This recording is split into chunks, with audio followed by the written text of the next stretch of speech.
Welcome to WebRTC Live. In WebRTC Live, we cover the latest technical topics and business use cases for WebRTC and live video. As always, this episode is brought to you by WebRTC.Ventures, leading integrators of WebRTC video into your custom application. Welcome to WebRTC Live. I'm your host, Aaron Syme, founder and CEO at WebRTC.Ventures. I'm really excited about today's session because we're diving into a topic that many WebRTC developers are grappling with, re-architecting legacy WebRTC applications and then unlocking the power of AI in them. But first, allow me to remind you that our team at WebRTC Ventures is a custom design and development agency focused on building live video applications, and we're here to help you take your application live. So thanks to all of you watching live today on YouTube, LinkedIn, and Twitch. Welcome also to anyone watching a replay of today's event. For those of you with us live, you can ask questions throughout the stream by leaving a comment in whichever platform you're viewing this. I'm thrilled to be joined today by my colleague, Alfred Gonzalez, a senior WebRTC engineer here at WebRTC Ventures. Welcome back to WebRTC Live, Alfred. Thank you, Aaron. Good to have you here again. For those of you who don't already know Alfred, he has over 5 years of experience working on complex WebRTC applications, and today he's going to walk us through how to tackle outdated or limiting media server infrastructure, the practical considerations for migrating to a new media server, and how a modern architecture can open the door to voice AI. He'll also talk about an example of outbound automation using Connectara, a solution we built on the AWS stack. So whether you're dealing with legacy systems, exploring AI voice assistants, or just curious about how modern telephony automation works, it's going to be a very practical and insightful session. So Alfred, let's dive in. Let's go ahead and switch over. I know you've got a presentation. We'll do in a couple of parts, and we'll take questions anytime from those watching. Thank you, Aaron. Okay, so as you just mentioned, Aaron, I'm going to talk about two topics. One is how to re-architect your WebRTC application, and the other is related to voice agents, which I will show two examples of how to use voice agents for your telephony flows. The first one is related to the re-architecting of the WebRTC application, because through this re-architecting, we modernized the call center solution that we had. And the other example is about Connectara project, which is to do outbound campaigns for outreach. And yeah, let's start. So to put you in context, we had a WebRTC application, scalable and mostly self-hosted. It could run conference meetings with audio and video, also webinar meetings with one or more audio and video hosts and multiple viewers. It also had telephone integration. We could receive calls and handle them in our call center solution, but also place calls to clients or customers from meetings. We also had recordings.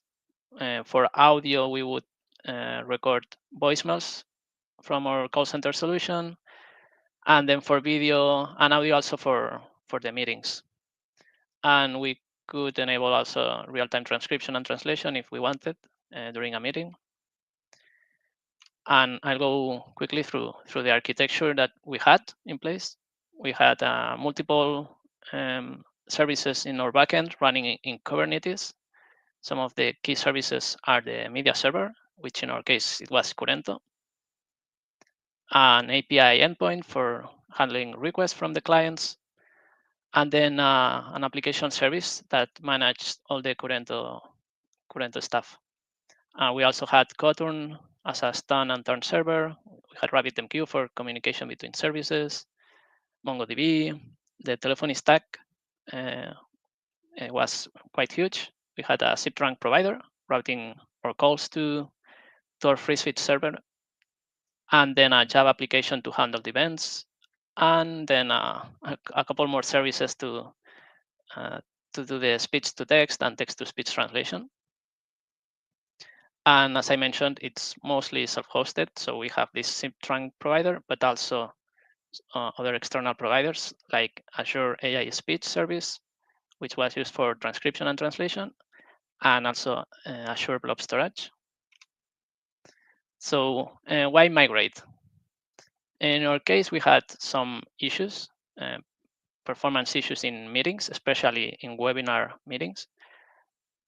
We were able to handle up to 200 plus participants and multiple hosts, but at that point, we would suffer some audio and video quality issues.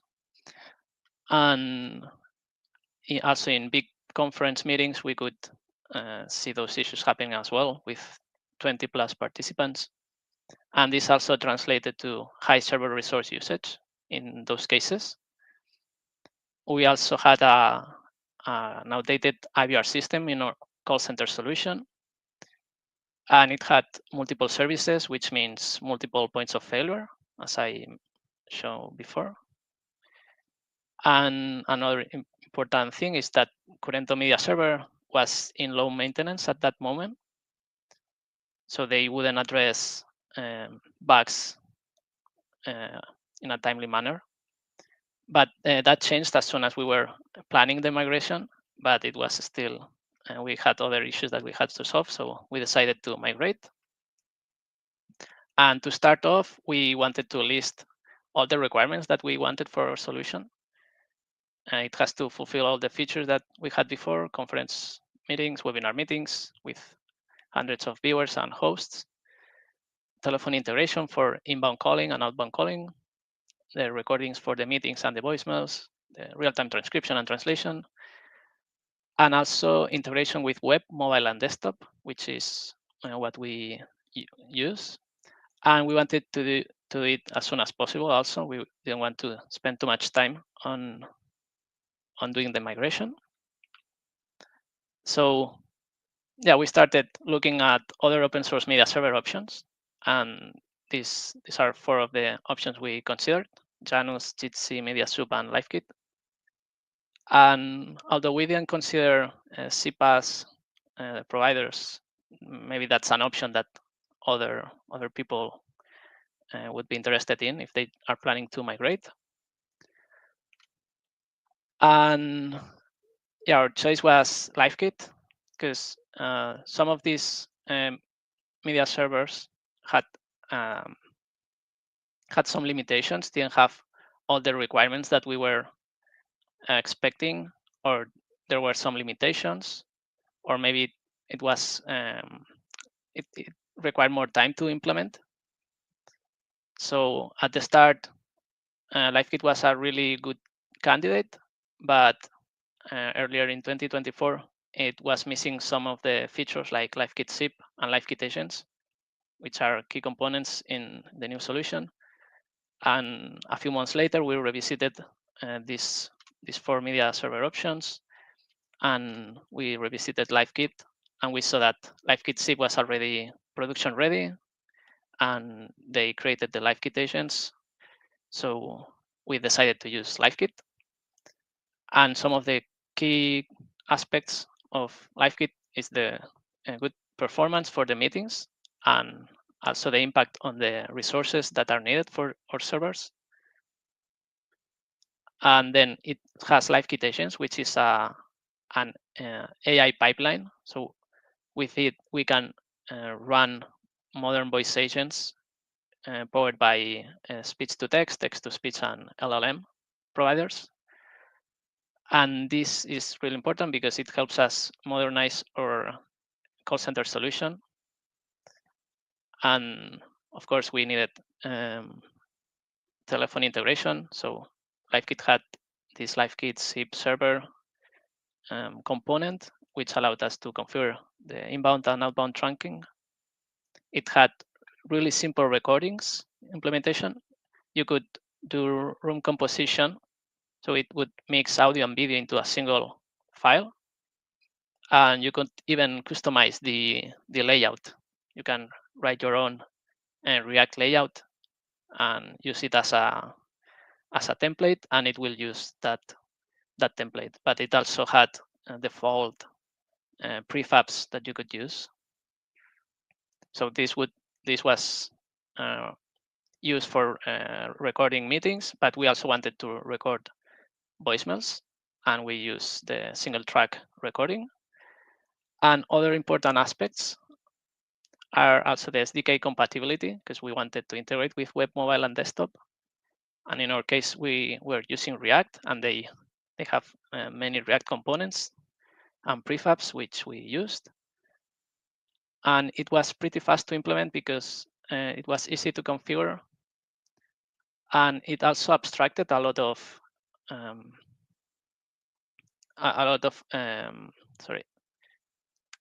the signal. It abstracted a lot of complexity. The signaling is handled by LiveKit internally, and that gives us less control, but it gives enough control to handle our use case, which is webinar and conference meetings. And also it's really well documented. So I was able to go through the documentation, check all the requirements that we wanted, and do the checklist of what's if there's a problem or not, if it can be implemented. And there were also deployment documentation, which was really helpful, and then some code examples to build voice agents, and the LiveKit Meet, which is a video conference application that it's already built, and you can fork it from the LiveKit repository. So now we have the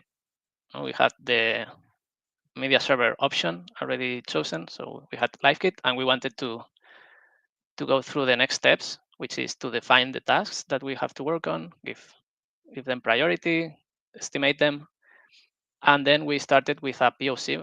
And in our case, the basics for us was to have conference and webinar meetings. So I built the POC, and this way it helped us to realize of the good performance it had before wasting any more time developing in case there was any complications with the migration.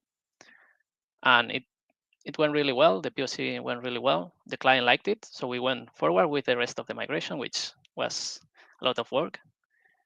And we added the next features, which is the telephony integration. We used LiveKit agents for the inbound calls. So we used voice agents to handle our call center solution. We started with simple agents, and then also for outbound calling from meetings. And we integrated recordings, the real-time transcription and translation. And finally, we focused on improving the call center solution by modifying the voice agents. So this new call center solution requires a few steps. The first one is to be able to route the calls that reach your SIP trunk provider, to route them to your LiveKit SIP server. And then for that, you have to configure the SIP trunk inside LiveKit and the dispatch. This allows you to place a caller into a meeting and also place a LiveKit agent, so a voice agent inside that meeting. So the voice agent will handle the inbound call. And this LiveKit agent runs, as I mentioned before, speech-to-text, LLM, and TTS. And it has turn detection, it handles interruption, it does function calling. And there's also a multi-agent feature they added a few months ago, which allows you to have like multiple agents with different LLM prompts and function calls. So each one has different context of what's their purpose. And you can do LLM orchestration.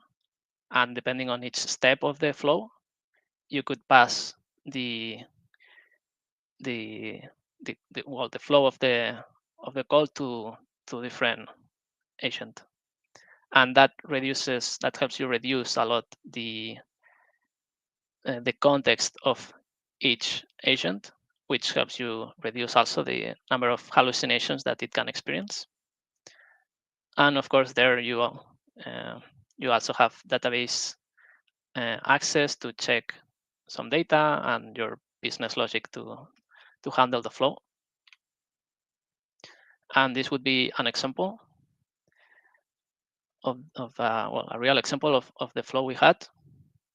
Yeah, I wasn't sure if you could see the mouse. So the first part is the caller is reaching to our phone numbers, and the SIP trunking provider routes the call to our LiveKit SIP, which goes to LiveKit server, places the caller through the configuration that I mentioned before, places the caller into a LiveKit meeting, and it dispatches an agent to that meeting.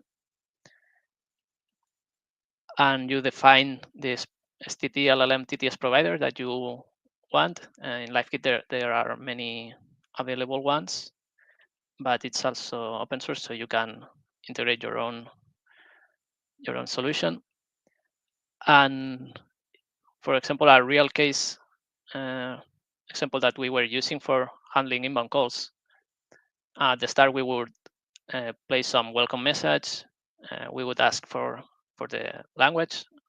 We were handling Spanish and English. So we would ask the caller which language they prefer. You could switch it at any time. And the caller would try to reach a team member. They want to connect to a team member, to a human, and talk with them. So this voice agent helps the caller to reach that agent by asking some data. So it could ask about the team member extension, team member full name, or the region that the caller is in. And with the business logic that it had, we would route the call to that team member. If they are available, they would receive the notification in their application, web, desktop, or mobile. And if they accept the call, then the caller and the team member would be connected. And if not, you would also have the chance to leave a voicemail. And if the caller wants to leave the voicemail, then the voicemail would be sent to the team member via email. And if not, the call would finish. So the results of this migration, we fixed the webinar meetings performance issues that we were experiencing. The audio and video performance was really good, and also it reduced a lot the server resource usage. I think it was around 4 times less usage for the CPU, which is quite a lot. And of course, we also modernized our call center solution. We are now using AI, modern AI with modern LLMs, which allows you to have more natural language understanding, and with the text-to-speech services also with natural human-like voices. And also we improved the scalability, especially the horizontal scalability, because LiveKit server, the recording service, which is called Egress, and LiveKit agents, all those three are horizontally scalable. But we also improved vertical scalability because a meeting has to run in the same media server instance, which also happened with Curento. But since we are using like 4 times less CPU, which was our hard limit, we can scale up to 4 times more users. And other really important things that we benefited from is that now we are open to other AI implementations. We are only using now for the call center solution and for the transcription and translation, but we are open to implementing a call assistant or have summaries or analysis or many more options.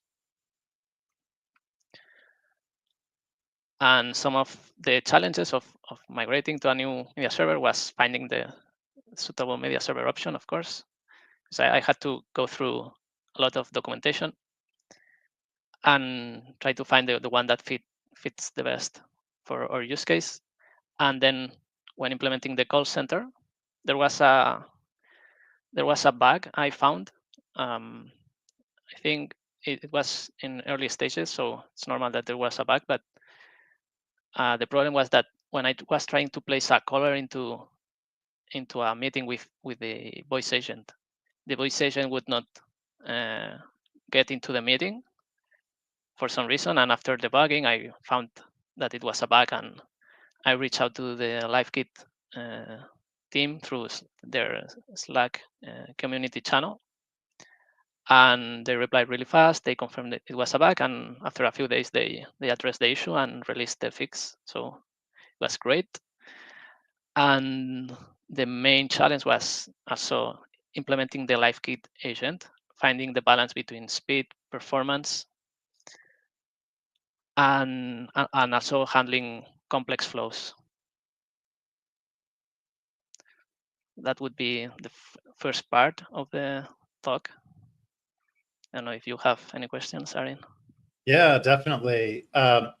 So Alfred, thank you. So that was, we're going to go on to an outbound agent solution with Connectara in a few minutes. But yeah, first let's talk a little bit more about the media server migration that you did. So everything you presented so far was for a client of ours and work that you were doing that was client facing, and it was a legacy system that existed before we worked with that client, and that we've worked with them over the years to improve that system, and then eventually reaching this point of deciding that we needed to migrate to a new media server. And as you shared, there were a lot of great options out there that you considered. Definitely, first of all, very impressive going, from Corrento to LiveKit and seeing a 25% reduction in CPU time. That's a big performance improvement, to be sure, or 25% of the CPU being used, so a 4x reduction. And great also that they had good support in that. I mean, it sounds like the solution that you went to, not only were you able to upgrade the media server and sort of unlock a bunch of additional features by going to a more modern architecture, but it sounds like the architecture now is also simpler than it was before. You mentioned like SIP being integrated and some aspects of signaling being handled by LiveKit for you. So is that an accurate statement that the architecture is simpler now after the upgrade? Yeah, it's way simpler. The signaling helps a lot because it handles all the WebRTC stuff. You just have to configure the LiveKit server and create the token for the user that tries to join the meeting. And with that token, you can give specific permissions to the user to publish audio or publish video or both. To also, you can make it so that it cannot subscribe. You can handle different things, but it creates all the connections, required connections that you would otherwise need to manually, or you would need to write the code for that, which we had in the current implementation. And also for the LiveKit SIP, as you mentioned, it really reduced the number of applications we needed because we had the free switch, the Java ESL, then another Java application to handle the communication with the Azure AI bot, I think it was. I didn't work on that part. So it had 4 components, and now we have LiveKit SIP, which you just need to configure when deploying. And then you create the SIP trunk and dispatch service from your backend service. It communicates with LiveKit server, and on start, it creates the configuration that is required to place the calls. So there's like you are already using this backend service for the APIs, so you don't need to create a new service, just a small service inside the service, and then you have the LiveKit agents. So it would be 2 components and a half, maybe. instead of Right. the 4, and it's way more simpler also. Yeah. Yeah. Generally speaking, simpler solutions are going to be better and more scalable and maintainable, right? Yeah. Trade-off there is perhaps having less control over it, but sounds like you've struck a good balance there. One of the other interesting factors that I know comes up when people look at media servers is how recordings are handled, and then also if you're looking at a CPaaS solution, how recordings are paid for, how that affects your pricing with that solution. So I thought it was interesting you talked about in LiveKit having the ability to do a composed recording as a default, where it's basically the recording looks like what we see on the screen now here, for example, or having individual tracks for each person, and you had a use case for like voicemails where you could use those individual tracks, as well as having a custom layout that you could do through React. So a nice balance of options there that was helpful for for this client solution where there's a variety of different use cases. So yeah, more of a comment than a question there, but I think an interesting, an interesting thing to consider as you're looking at these different media servers. That was an important thing, because some of the other solutions didn't handle mixing of audio and video, so it required us to create a new service to mix and process all the audio and video, which might be okay for some use cases because you have more control and you can customize the layout. Right. But in our case, we wanted to do the migration as fast as possible. We already had a record. We had we had the room composite in LiveKit, no? So yeah, we already had the prefab with the room composite with it's similar to the view that you would have when joining a room, because what it does is it spawns. This is from memory. I'm not sure if that's correct, but it spawns a headless Chrome in the server, in the egress server, and it joins the meeting as an invisible participant, and it starts recording, and it sets the layout to, for example, one speaker. No, you see this big video the screen active of the speaker video. speaker. Yeah. Or maybe you want to have the users on the site, the other users, or you want to have the grid with, doesn't matter which one is speaking, it doesn't move. And those are the prefabs, so it already had the layouts that we wanted, but you could also create a new React page with your customized view and use that one as the recording layout. Nice. So when you were doing it, you mentioned building a proof of concept with LiveKit to kind of double check that the performance and everything would be good. How simple or complex did you make that POC for LiveKit, or if you did that with other media servers as well? I mean, are you using kind of like their sample projects as a starting point, or as kind of like standalone, or how much did you try to integrate it into the legacy solution as part of that evaluation? What were the trade-offs you considered there? So yeah, that's a really good question, because what we decided to do is to create a new project, totally separated from the old infrastructure. Well, maybe except the Cotton server and the MongoDB. So all the other parts that were not related to the backend services and the media server. So we decided to use LiveKit Meet as the LiveKit Meet is a code repository they have in GitHub with a simple video conference application that runs with React components and using Next.js. So we already had this really simple already built solution that we could use. We just need to create, configure the LiveKit server with our Stun server, Stun turn server, and the ports, and make it deploy in our Kubernetes cluster.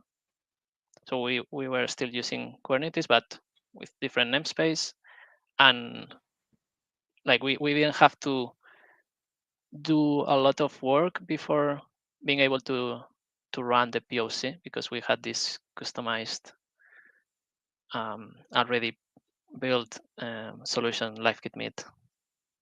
Great. One last question before we move on to the second part of your presentation. What are some of the signs that you need to upgrade your media server to a more modern architecture, or maybe that you've waited too long already? You know, like what sort of fragility or breaking points would you expect to see first that indicate the media server part of your architecture is a little too old, too out of date? Yeah, so I would start with the two main issues that we experience. If you are experiencing audio and video issues in your calls that are not related to network connectivity, that is inherent to the media server you are using, that's a good sign. And also, if you are planning to integrate AI solutions into your system and your media server or your WebRTC application doesn't allow that, to use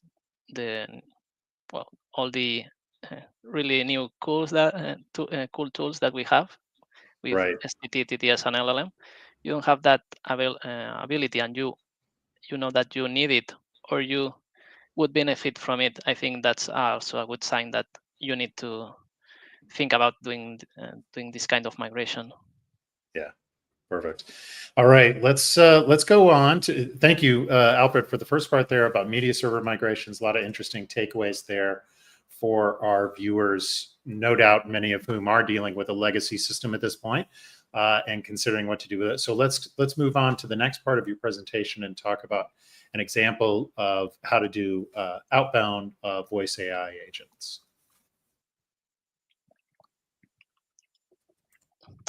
Yeah, so no, we just discussed the power of voice agents in call center solutions with this last example with the LiveKit agents.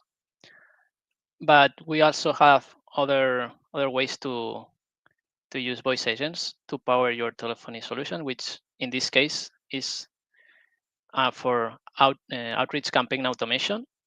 And I will share this example that we built at WebRTC.Ventures, which is Connect Data. And as I said, it does outreach campaign automation, and it uses voice agents with modern LLMs, and it's powered with multiple AWS services like Amazon Connect, Amazon Lex, AWS Lambda, Amazon Bedrock, DynamoDB, Amazon SQS, and a few more also. And just to put you in context, Amazon Connect is the call center solution that AWS offers. And the important parts are that it integrates with Amazon Lex and AWS Lambda. I'll explain why later. You can purchase phone numbers from it, so you can use them to receive or send calls to other phone numbers. And there you create the contact flows, which is the main part of Amazon Connect. You can create your customized flows with different branches depending on the user needs. You can set different kinds of voice, play text-to-speech messages, ask for input from the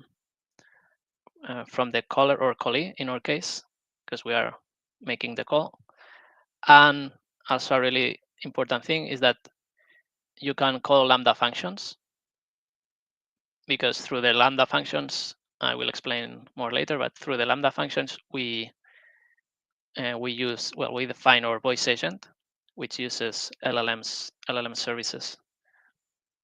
And from the contact flow, you can also route to different contact flows, which is also useful in our case.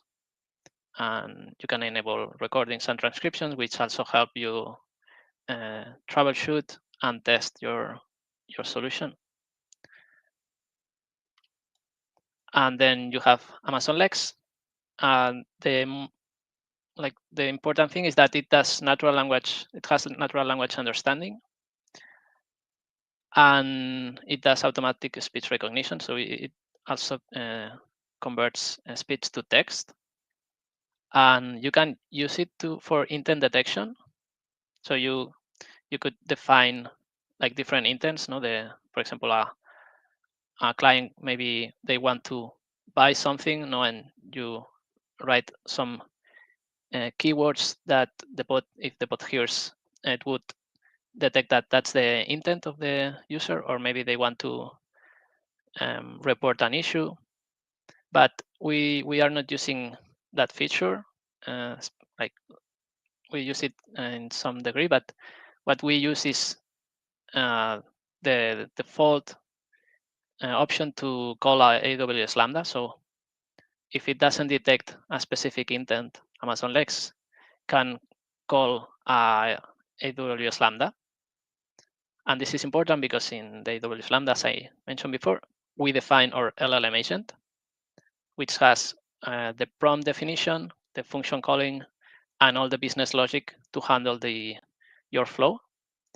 And AWS Lambda uses Amazon Bedrock as the interface for the LLM provider. So Amazon Bedrock allows you to use multiple LLM providers, like Anthropic, for example, which we have used. And I won't go into detail, but you also have DynamoDB, Amazon SQS, and Amazon Airflow. And I'll start explaining the simplest flow that we had.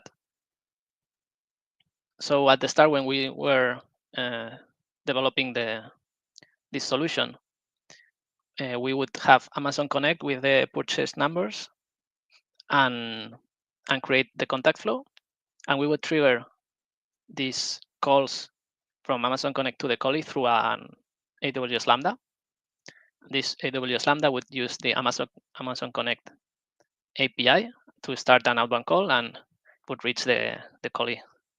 And you can pass multiple attributes to the contact flow, like information about the Collie, for example, their full name, or information about the topic you want to discuss with the Collie or ask about.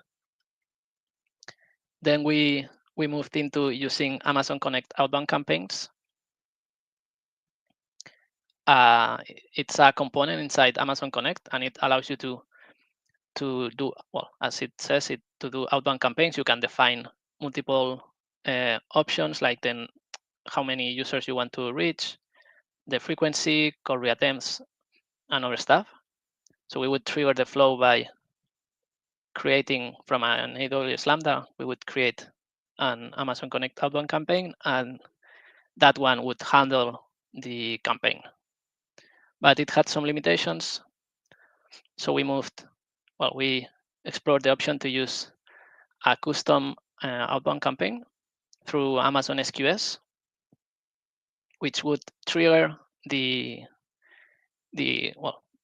original AWS Lambda we had to start outbound calls. And this allows for more flexibility, because you can create your, for example, I don't remember the exact number of reattempts, but with Amazon Connect outbound campaigns, maybe it had only one call reattempt, and it didn't handle specific things, which you could handle with AWS Lambda, because you can create like any kind of flow that you want. And all these three options, were triggering them manually from the AWS Lambda at the start. So we would trigger the flow by triggering the AWS Lambda from the console, but we added an API gateway to create an endpoint so that you could trigger it from a, well, through that endpoint. So you could integrate, you could add a button in your application to just initiate the campaign, would send a request to that API gateway and trigger the flow, which was a good idea. But then we explored other options, which is to automate this process through DynamoDB streams. I will explain later why we use DynamoDB streams. But the idea is that you have your data in DynamoDB. For example, you create a campaign in DynamoDB with description of what's the campaign about. For example, you may want to create or you are hosting an event, and you add the description, the start date of the event, start time, and a list of customers that you want to reach to. And once you create this campaign, we configure DynamoDB. We create a DynamoDB stream for that DynamoDB table, the campaign table, and this triggers an AWS Lambda when there are new campaigns added. So we are listening for this input, for this new insert in DynamoDB, and it triggers the AWS Lambda, which I showed before. It's the same flow. You can go through Amazon Connect outbound campaigns if you want, or you can go through the Amazon, the custom campaigns with Amazon SQS and the additional AWS Lambda. And this is just to trigger, to start the flow with the callee. But what about the actual call flow? Because now there's communication between the callee and the bot through Amazon Connect. And Amazon Connect has the contact flows. You can choose which one you want to use as your entry point. And the Amazon contact flow has a component which is to ask for input from the user. Is the main component because you are actively listening for the callee, and you can ask questions. Maybe you want to ask their name, or if they want to participate in an event. And this is through this component, which uses Amazon Lex on the background. So it does speech to text. You get the transcription, and in our case, what we want to do is send the transcription to AWS Lambda, where we have our voice agent integration. And AWS Lambda has the LLM input and sends requests to the LLM of our choice, the model of our choice, through Amazon Bedrock. And it also sends data or consumes data from DynamoDB. And in our solution, we decided to have 2 parts in our flow, and each part of the flow would be handled by a different LLM agent.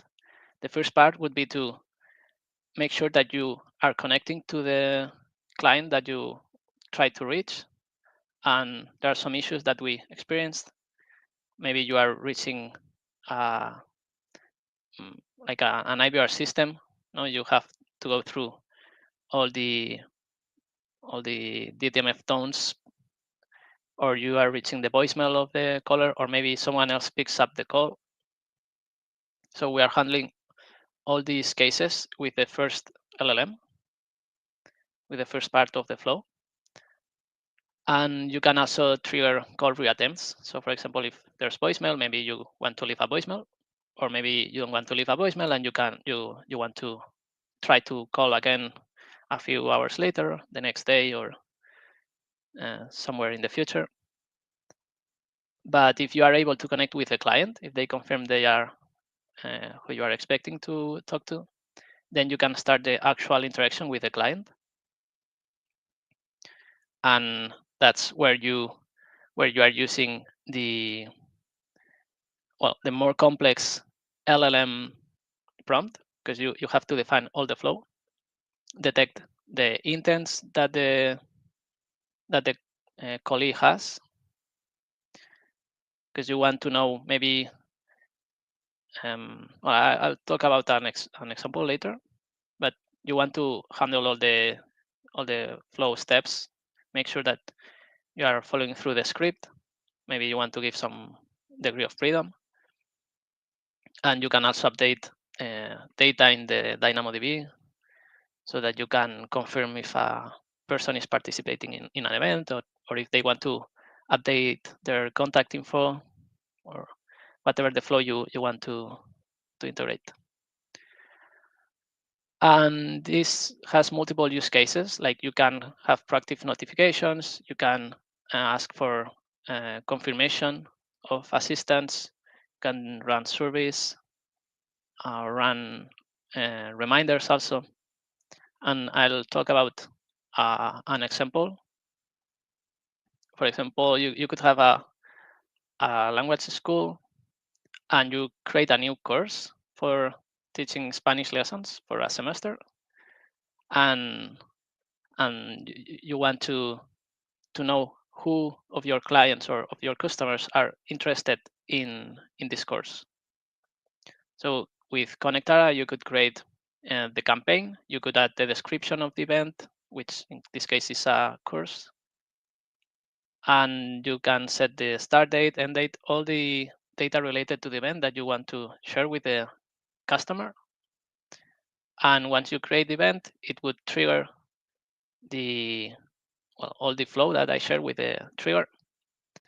And also you would need to, of course, set the pass the list of data from the customers that you're trying to reach. You need at least the phone number and the full name so that the flow knows where to who to call to, know which number to call to, and who to ask for. And once you set this campaign, you just need to, well, it automatically automates the campaign, the outbound campaign. So once you create it and it's the time to start the campaign, it will start calling all your customers, ask for the person that you are trying to reach. If it connects, then you can explain why are you calling from, from where are you calling from, like this language school. There's a new course. You give some explanation of what's the course about, and ask if they are interested. If they are interested, you can give more details. You can ask for confirmation if they want to enroll in, or if they want to, maybe they are not sure, but they have some questions, and if the voice agent doesn't know how to answer them, then you could tag those users as users that need human calls, which is also useful, really useful for specific flows. And yeah, and you would have all the data sent back to your DynamoDB, updated in DynamoDB, and there you have all the answers of your campaign of who is going to enroll. And similarly with event hosting, you can set the description of the event, and you could also add reminders.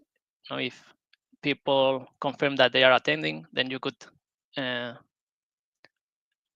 like run personalized reminders a few days before the event starts to give more details, or to remind them that the event is starting.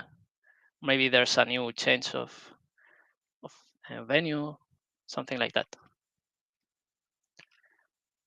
And yeah, we faced multiple challenges. One of them is latency. And we found a few things that helped us, which is to run smaller models would give faster results, but you have to try to find the balance between speed and performance, because if you have really big context, the smaller models get confused and they do not work as expected. We also tried with different LLM providers. Like some models were a bit faster. And we also tried with Grok instead of Bedrock. It had good results also. We allow both options. We still haven't decided which one to use, so we are allowing to change which one you want to use. And another interesting thing that we found, which, well, we already knew, but it really impacted the latency. So the first iteration of the calls would take a bit longer because the AWS Lambda has to warm up. It has to run some configurations inside, so it would take more time, and you could trigger the Lambda beforehand to warm it up so that it works better when it reaches the clients. And another issue we had was with LLM response. So we were expecting structured output, and sometimes, like JSON, for example, and sometimes instead of responding with JSON, for instance, it would respond with just text, and that would break the flow. But we were able to fix it. And then to end it up, the next steps we were planning was to reduce latency and to add integration with CRMs, with Salesforce, which we are close to have an end-to-end POC of the flow.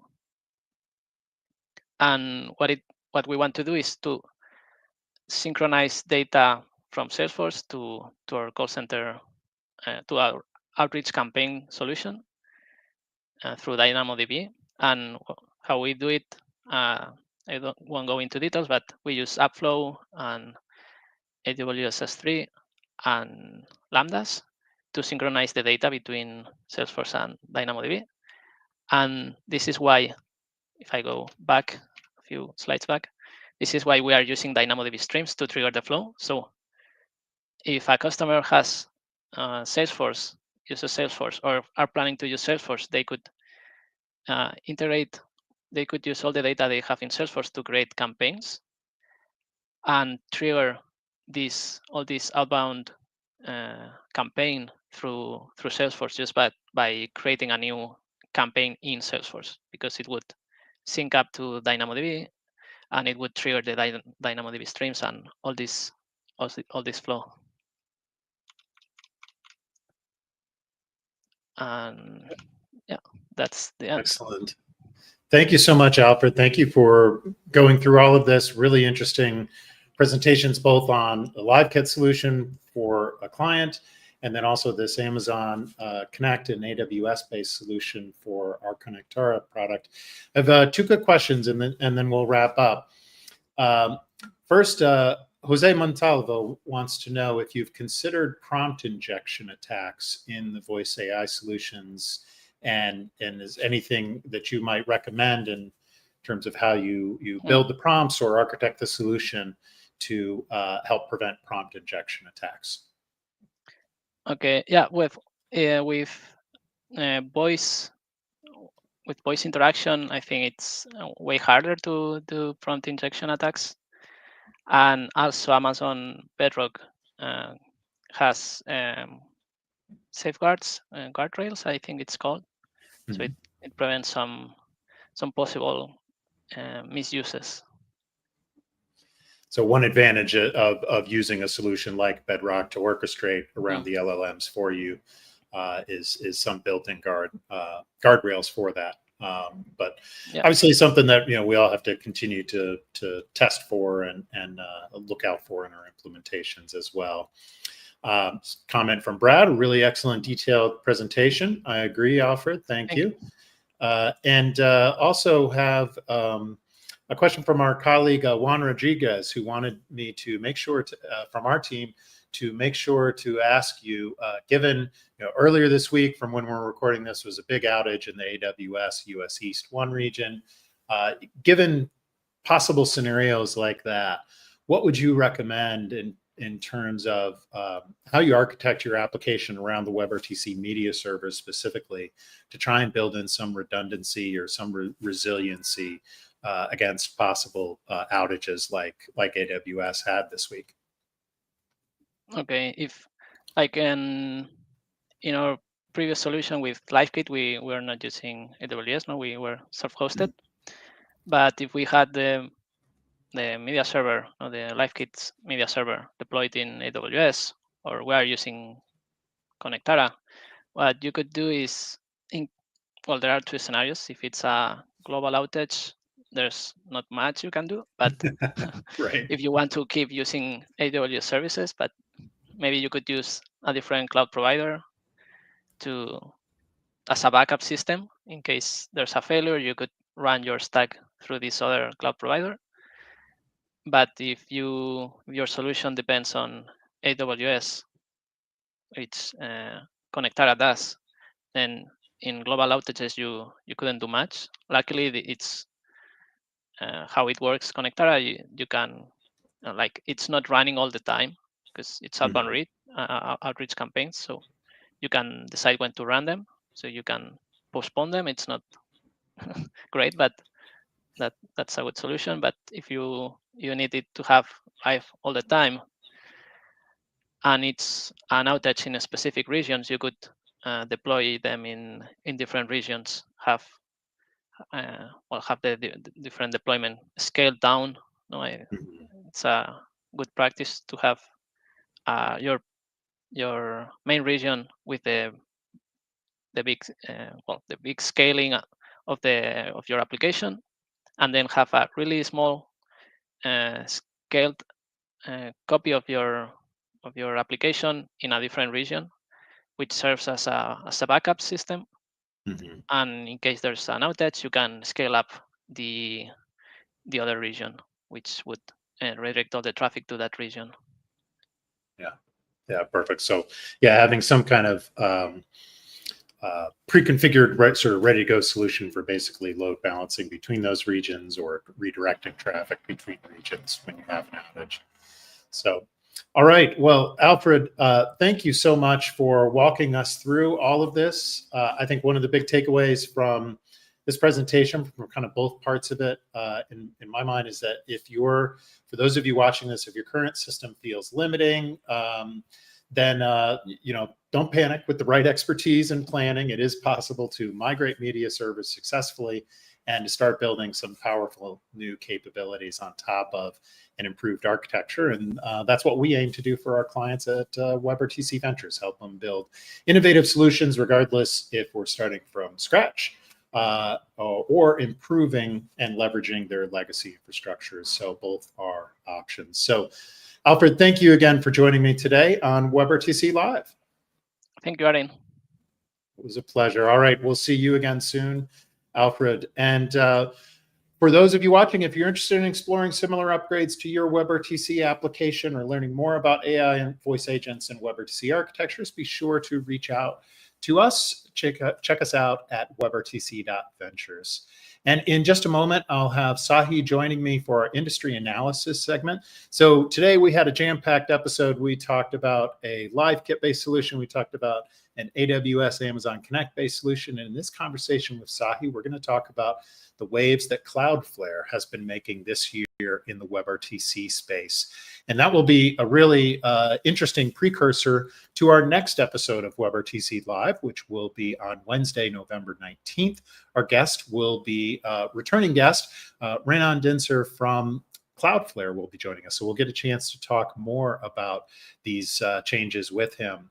But first, let me remind you that this video will be available on the WebRTC Ventures YouTube channel, as well as on our blog at WebRTC.ventures. So to learn more about our upcoming episodes, follow us on social media at WebRTC Ventures on Twitch, LinkedIn, YouTube, and join our email list at WebRTC.ventures.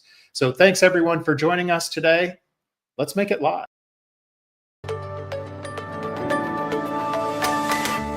All right, thanks for joining me today, Sahi. There has been a flurry of announcements from Cloudflare around WebRTC recently. Here's a post from you recently on LinkedIn about this, where you said that from being a non-player with a nice turn implementation and an SFU nobody knew how to chew, Cloudflare is becoming a very interesting vendor with a differentiated offering. So tell us a little bit about these announcements and what makes the combination of these announcements different. Well, luckily I came with the right color of a shirt that fits the Cloudflare logo. Cloudflare color, that's right. Cloudflare endorsed shirt, good. Yep. And there's also an article on my website if you want to go and check on Blog Like Me Essentially, if you think about it, Cloudflare is the fourth IaaS vendor. We've got what? Amazon, then there's Microsoft with Azure, and then there's Google with GCP. And after these three, there is Cloudflare. And when you think about what each one of them does around WebRTC, not much, or not the right things for an IaaS vendor. So Amazon has the Chime SDK and the IVS, ISV, something like that does streaming and has a bit of WebRTC in it. And they also have their cloud gaming or cloud gaming platform. I just don't good at that, at the names of these parts. Then if you look at Azure or Microsoft, they have Microsoft Teams and the ACS, Azure Communication Services, and they have the Xbox thingy. They have Luna, Amazon Luna for cloud gaming, and there is Xbox Cloud for Microsoft. All of these things use WebRTC. So these two have some kind of an SDK or an API for developers as well, which makes sense for an IaaS vendor. And there, Cloudflare now becomes a kind of a competitor in that space to some extent. Google has libWebRTC. They've got all of the browsers using their implementation of WebRTC, Google Meet, and that's about it. No APIs for developers besides the fact that, well, there's WebRTC in the browser, which is kind of a shame, I think. And then comes in Cloudflare, the fourth largest vendor and the one that has the most amount of data centers across the globe out of all of them. So if you go and count regions, they each have 20, 30, 40 regions. Cloudflare comes and says, we've got 300 plus cities are across the globe. So they're fine in terms of size. They started with Turn, which is not much, but nice. Then they added the SFU. The SFU was kind of interesting, but not. Okay, because, okay, I've got an SFU, it's on the cloud. How do I communicate with it? What's the signaling protocol that I'm going to use with that SFU? Mm-hmm. And if you think about it, you never actually think about what's the signaling protocol when you use a CPaaS platform or video API platform, because, well, I download this, I take the SDK from that vendor, I take the Chime SDK or the ACS SDK, I call the APIs inside that SDK, and that communicates with the cloud service on some mundane protocol, which I don't give a damn. I don't care. It just works. Magic. But how do you do that with Cloudflare if there is no exact signaling protocol? And their official answer is something like, well, you use WebRTC for that and send SDP messages. Well, great, but how? It's not as easy as using an API. So that becomes a problem.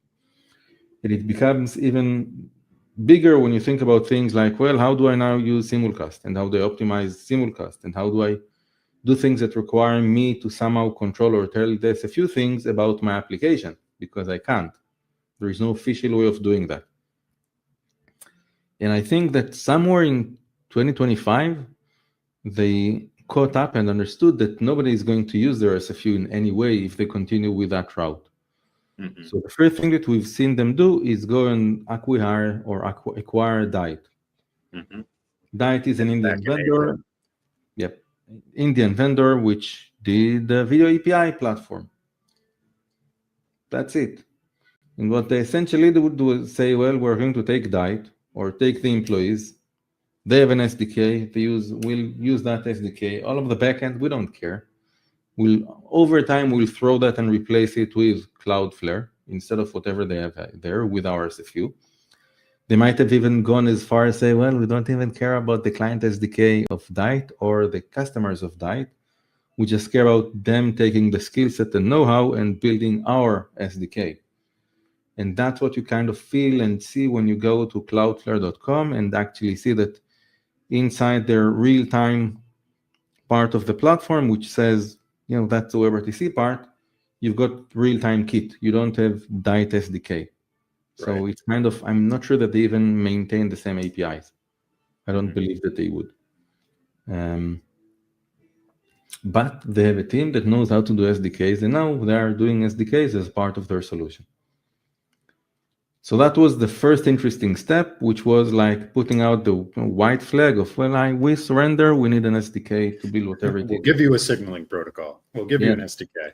Now we'll give you an API to use instead of you trying to figure out how to use our SFU, because, well, if you don't handhold you won't be able to do that anyway. So we can't scale this to a lot of customers.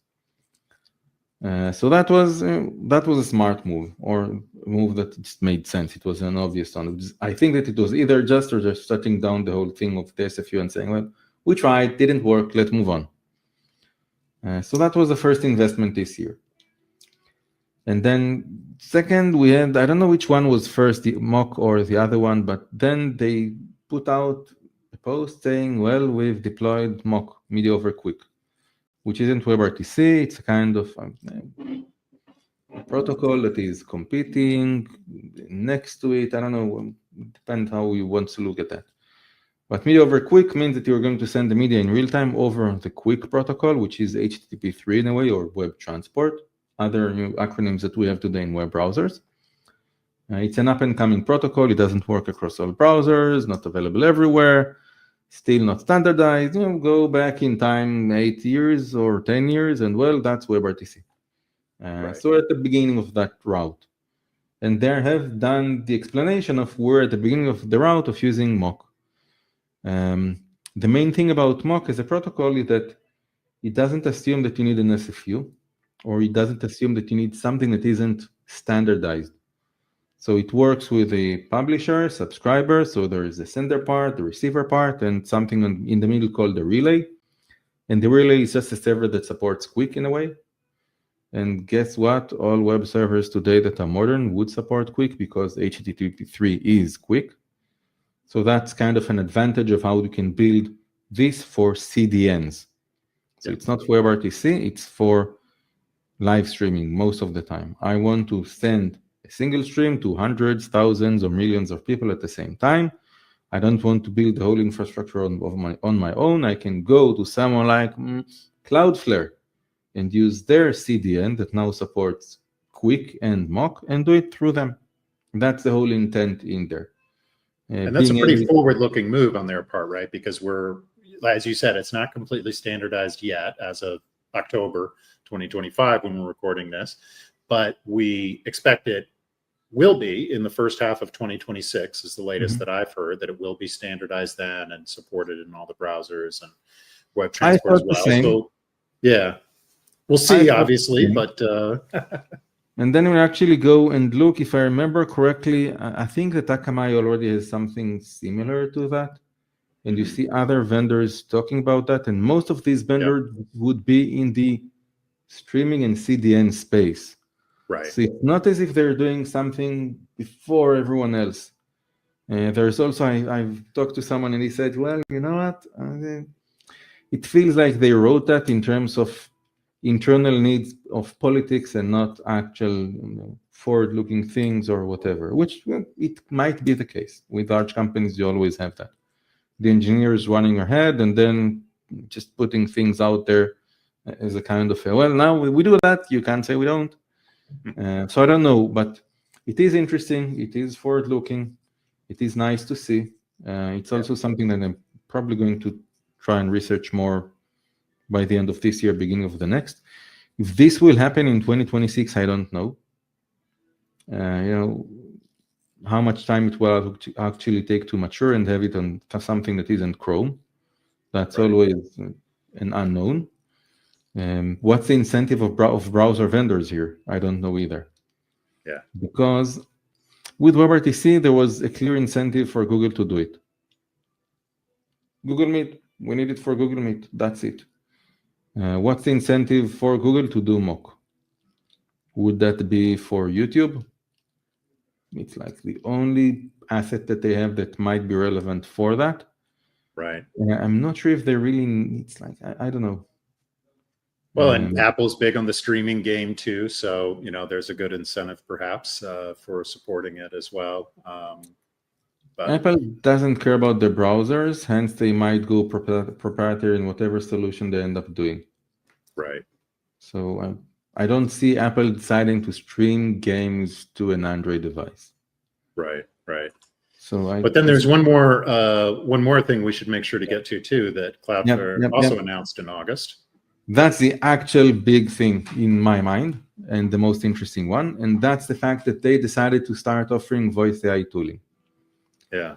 So it started a bit. They told in Diet release that they are working with Hugging Face, and you can use 11 Labs, I think it was there, or DeepRAM or something like that. But then you actually had the full set of tools for voice AI, an actual framework, different types of frameworks that you can use. So there was an edge one that sits inside the Cloudflare cloud, but close to the users, where you can build the whole pipeline or define the whole pipeline of speech to text, LLM, text to speech, and back to the user, all in WebRTC from your point of view in terms of how you connect it.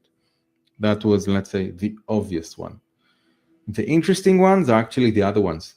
They decided to put on the edge a kind of a worker AI that allows you to use WebRTC and Opus in your client, but then it acts as a gateway into your AI service that makes that into WebSocket and PCMU. So essentially G711, which is what you need WebSocket and PCMU if you want to connect that at the end of the day into a speech-to-text engine running in the cloud. So they did the whole transformation for you. So that becomes something that you don't need to take care of. And again, deployed across 300 plus regions or cities, whatever you want to call it. So that was the second thing. Then they said, well, you know what? DeepGram, the speech-to-text and text-to-speech models, we're going to run on our edge. You don't need to find your own GPUs and put your own machines. That's on us to do. And that, the fact that they started putting these things out means that they want to be an actual player there, a serious player. Yeah. That's what I found really interesting, because I don't think that Google, Amazon, or Microsoft are doing any good job there in these cases. They all have solutions for that, but it's not as simple or thoughtful to use that as you would see, for example, from Daily and LiveKit with their Pipekit and LiveKit agents. And here I think it's the first time that someone does something that would be, I wouldn't even, maybe not as flexible, but as easy to use and simple to set up and to play with and configure. So that's kudos for what they're doing there. Yeah, I think that's the interesting part, is that they, this is essentially a more competitive with what Pipekit does in terms of an orchestration framework, but with the Cloudflare edge infrastructure porting it, right, which is helpful in voice AI because you can presumably have lower latency, which is super important. Right. But the downside, if I think if you agree with compared to Pipekit, is, like you said, less flexibility, and you're more tied to that vendor's network and distribution. So it's kind of a, there are pros and cons to everything as usual. Yep. And I think my biggest question is, can they eat everything that they're now chewing? Because they're doing both unified communications, they're doing live streaming, and they're doing voice AI. Each one of these is big on its own, and we've never seen up until today a company that can do two even out of these three at the same time and stay there for a long period of time and be successful in two of them together. So you either do live streaming or you do group calling. And you talk about LiveKit and Daily. Well, they were great. They did group calling. Now everything they talk about is just voice AI. They're focusing on voice AI pipelines now. Yeah, exactly. Yes. So it's not as if they're doubling down on two things at the same time. And now we have Cloudflare almost playing catch up in three different domains that each one of them is hard on its own. And you've got a lot of innovation coming into voice AI, a lot of new stuff coming into media over quick, and a lot of work that they still need to do in group calling because they just acquired Diet. So how do you manage all that in the same time? I have no clue. Well, we'll see. We'll see how that all plays out for sure. I think one thing that's interesting to note about all of this is it does really show in all of these players that we've mentioned here, Daily, LiveKit, Cloudflare, that how WebRTC is really first class as the input path for voice AI. The Cloudflare, one of their announcements, talked about how you could use WebSockets for like machine-to-machine transfers of things, but really voice AI is about human-to-machine interactions, and that in all scenarios is 100% WebRTC. Almost. There's one small scenario that it's not there, and it's the biggest one, which is me calling on my phone to complain to a contact center. There is no WebRTC in there if the contact center is a bot. Yeah. And it just dawned on me that we're all working on WebRTC with AI, but what we actually need is SIP, which is what OpenAI just added in the GPT real-time thing. Fair enough. There's often a combination of WebRTC and SIP in those architectures too, depending on the media servers and the LLMs and everything. So yeah, there's a place there for it, and Anyways, it's a lot of interesting announcements from Cloudflare for sure on that. Be interesting to see how that all pans out. Any other closing thoughts you want to share today before we wrap? No, not this time. I think I talked enough. Well, we had a lot to cover in that conversation for sure, so it's good. So as always, thank you for sharing your insights with us today, Sahi. For those of you watching, to learn more about Sahi's work and to read his latest post going into this in more depth, go to bloggeek.me. And to learn more about future episodes of WebRTC Live and our work at WebRTC Ventures, check us out at WebRTC.ventures. Thanks, Sahi. Thank you, Aaron. Thanks for joining us for WebRTC Live. Visit our website at WebRTC.ventures to learn more about our custom design and development services, and to learn more about upcoming episodes of WebRTC Live.